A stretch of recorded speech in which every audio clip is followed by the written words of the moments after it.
रमपाय रजाय सुनाय सिरो रथ अति बेग बनाय गयो जहाँ बाहिर नगर सिय सहते दो भाई। सुमंत्र जी राजा की आज्ञा पाकर सिर नवाकर और बहुत जल्दी रथ जुड़वाकर वहां गए जहां नगर के बाहर सीता जी सहित दोनों भाई थे।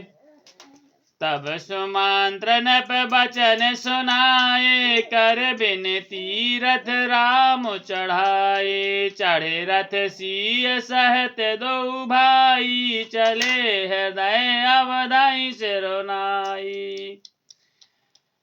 तब वहां पहुंचकर सुमंत्र जी ने राजा के वचन श्री रामचंद्र जी को सुनाए और विनती करके उनको रथ पर चढ़ाया। सीता जी सहित दोनों भाई रथ पर चढ़कर हृदय में अयोध्या को सिर नवाकर चले। चलत राम लखी अवध अनाथा बिकल लोग सब लागे साथा। कृपा सिंधु बहु विधि समझावहि फिरहि प्रेम बस पुनि फिर आवहि।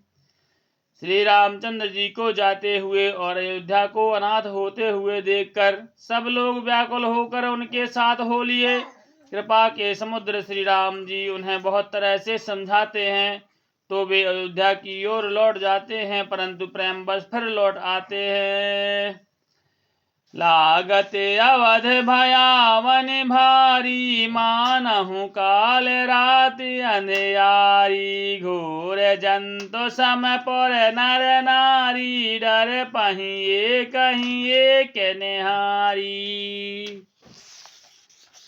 अयोध्यापुरी बड़ी डरावनी लग रही है, मानो अंधकारमयी काल रात्रि हो। नगर के नर नारी भयानक जंतुओं के समान एक दूसरे को देख कर डर रहे हैं। घर मसान परिजन जन भूता सुत हित मीत मनहु जमदूता। बागन बेटा पे बेल कोमलाही सरत सरोवर देखी न जाही। घर स्मशान कुटुंबी भूत प्रेत और पुत्र हितैषी और मित्र मानो यमराज के दूत हैं। बगीचों में वृक्ष और बेलें कुम्हला रही हैं। नदी और तालाब ऐसे भयानक लगते हैं कि उनकी ओर देखा भी नहीं जाता। पल्लू यह समय है जब भगवान राम वन को जा रहे थे, तब अयोध्या में सब ऐसे लग रहे थे। है गए कोटन केली मृग पुर पशु चातक मोर। पिके रगाथ सुख सारिका सारस हंस चकोर। लखन श्री रामचंद्र की जय। करोड़ों घोड़े हाथी खेलने के लिए पाले हुए हिरण, नगर के गाय बैल बकरी आदि पशु पक्षी है। मोर कोयल चकवे तोते मैना सारस हंस और चकोर। राम वियोग बिकल सब ठाणे जह तह मन हो चैत्र लिख काले। नगर सफल बनु गह बर भारी खग मृग विपुल सकल नर नारी। श्री रामचंद्र जी के वियोग में सभी व्याकुल हुए जहां तहां खड़े हैं, मानो तस्वीरों में लिखकर बनाए हुए हैं। नगर मानो फलों से परिपूर्ण बड़ा भारी सघन वन था। नगरवासी सब स्त्री पुरुष बहुत से पशु पक्षी थे। विधि के कई के रात न कीन्ही जहि दब दुसह दसहु दिस दीन्ही। सहे न सके रघुबर बिरहागी चले लोग सब व्याकुल भागी। विधाता ने कैकेयी को भीलिनी बनाया, जिसने दसों दिशाओं में दुसह दावा अग्नि लगा दी। श्री रामचंद्र जी के विरह की इस अग्नि को लोग सह ना सके, सब लोग व्याकुल होकर भाग चले। सबहि बेचारो कीन्ह मन माही। राम लखन सिय बिनु सुख नाही। जहाँ राम तह सबहु समाजू। बिनु रघुबीर अवध नहीं काजू। सबने मन में विचार कर लिया कि श्री राम जी, लक्ष्मण जी और सीता जी के बिना सुख नहीं है। जहाँ श्री राम जी रहेंगे वहीं सारा समाज रहेगा। श्री रामचंद्र जी के बिना अयोध्या में हम लोगों का कुछ काम नहीं है। चली साथ यश मंत्र दृढ़ाई, स्वर दुर्लभ सुख सदन बिहाई। राम चरण पंकज प्रिय जिनहि, विषय भोग बस करहि कितनहि।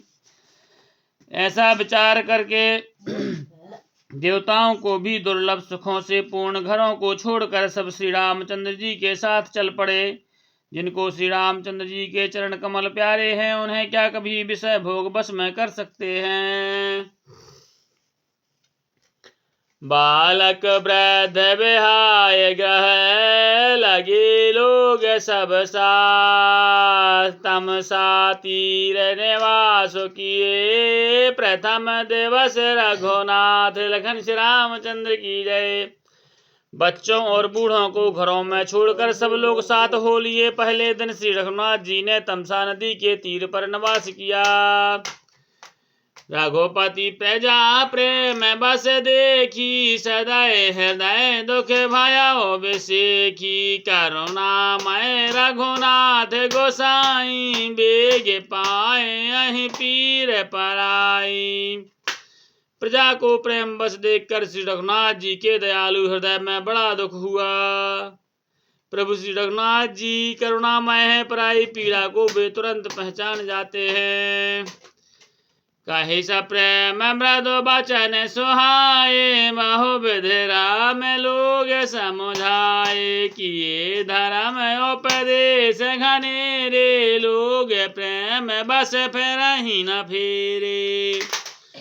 प्रेम युक्त कोमल और सुंदर वचन कहकर श्री रामचंद्र जी ने बहुत प्रकार से लोगों को समझाया और बहुत तेरे धर्म संबंधी उपदेश दिए, परंतु प्रेम बस लोग लौटते नहीं। सील स्नेह छाड़ो नहीं जाई, असमंजस बस भेर घोराई। लोग सोग श्रम बस गए सोई, कछुक देव माया मति मोई। सील और स्नेह छोड़ा नहीं जाता। श्री राम जी असमंजस के अधीन हो गए। शोक और परिश्रम के मारे लोग सो गए और कुछ देवताओं की माया से भी उनकी बुद्धि मोहित हो गई। जब वहीं जाम जोग जामिन बीती, राम सचो सन कहो सप्रीति। खोज मारी रथ हा कहूँ तातायान, उपाय बनहि नहीं बाता। जब दोपहर रात बीत गई तब श्री रामचंद्र जी ने प्रेम पूर्वक मंत्री सुमंत्र से कहा, हे तात, रथ के खोज मार करके रथ को हाँकिए और किसी को उपाय से बात नहीं बनेगी।